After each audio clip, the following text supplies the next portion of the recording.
I'm here with Lou Fredrick, who is the state representative of House District 43. But now, we go back a long way. Quite a few years Yeah. indeed. Yeah, we got a chance to work together back at KGW, Channel 8 That's days. right. And That's actually, I think you were working radio at one time. Yep, actually, yep. Yeah. And Lou started in radio I as did. well. I did. Started at 62 KGW. One of the things I want to talk to you about, Lou, is your involvement in community service. You actually came from Atlanta, Georgia. Well, I spent a number of years in Atlanta, and they were really formative years. When I was growing up in Atlanta, I went to a little school called Oglethorpe Elementary School, and Oglethorpe Elementary School had a lot of different folks there.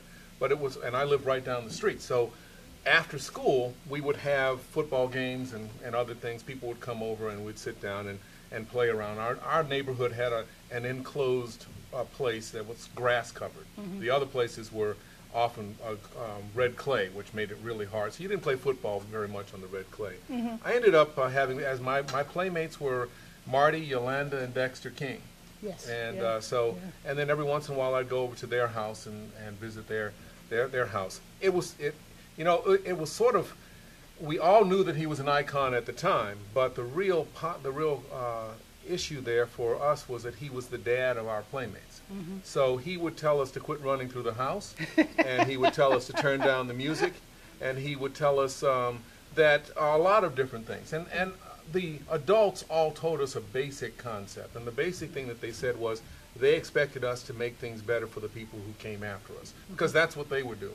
And that was it became a mantra. I mean, it became something that you heard every time. You didn't quite roll your eyes on it because most kids would do something like that, but it was very clear they had a great deal of respect for us.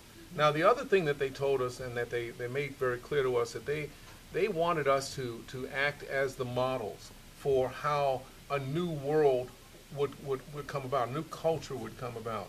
And that meant that when we were marching in places, that it was not appropriate for us to retaliate. It was not appropriate for us to do things, because we were having rocks and bottles and all sorts of things thrown at us, and fire hoses and everything else.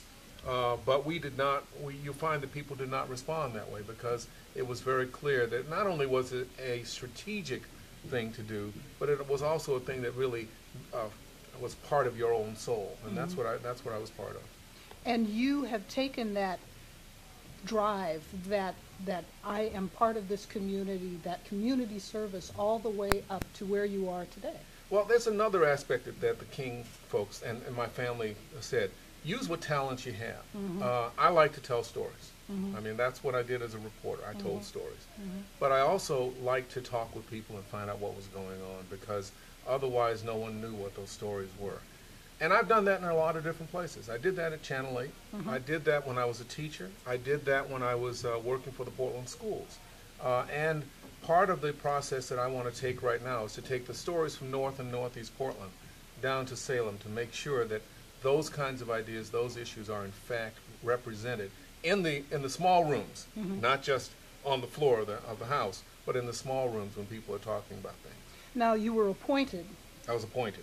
I was appointed October 22nd, 12:02 in the afternoon. Not that I've been keeping track of it. But yeah, and then I was sworn in on October 30th. Right. And my office opened, and we started putting things together. And we're going to have a grand opening of an office as well very shortly at the Urban League building. As soon as we can get things in there. A phone is one of the things we're trying to get in there. But we're going to have that open very shortly too. And you're going to you're campaighning right now so that you can actually stay in that seat. I'd like to be elected to this office, and the election is in May, and so we have a February special session. So during that special session, everyone expects to be in Salem pretty much the whole time. So there'll be little campaigning during that time, but I will be back in Portland as often as I can. But I will be campaigning, and I am campaigning. I've been out knocking on doors, not only for my own office, but also talking about measures 66 and 67. But I've been out there talking with people and knocking on doors throughout my district already, and going to as many different faith community and community organizations and business groups as I possibly can to talk with them about what's going on and about my ideas. What is your focus? Well, my basic focus is jobs. Right. But I have a lot of permutations about that. Education is a big part of the jobs.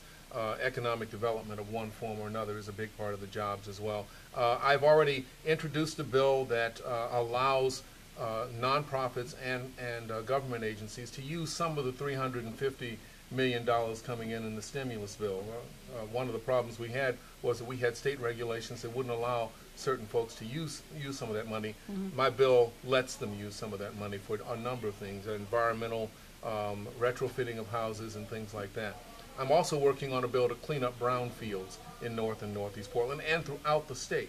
I'm also working on a bill to break up the large contracts that a lot of the agencies have into smaller bite-sized pieces so that small companies can actually use those, get those contracts and get the money from those contracts. So those are the three bills that I'm working on right now. I'm doing some things as well to try to really increase the folks who are in the skilled occupations, carpenters, plumbers, mechanics, electricians, really begin to increase the numbers of those folks and support that across the state, because we've seen shop programs in middle schools and high schools and elementary schools be cut back or eliminated altogether.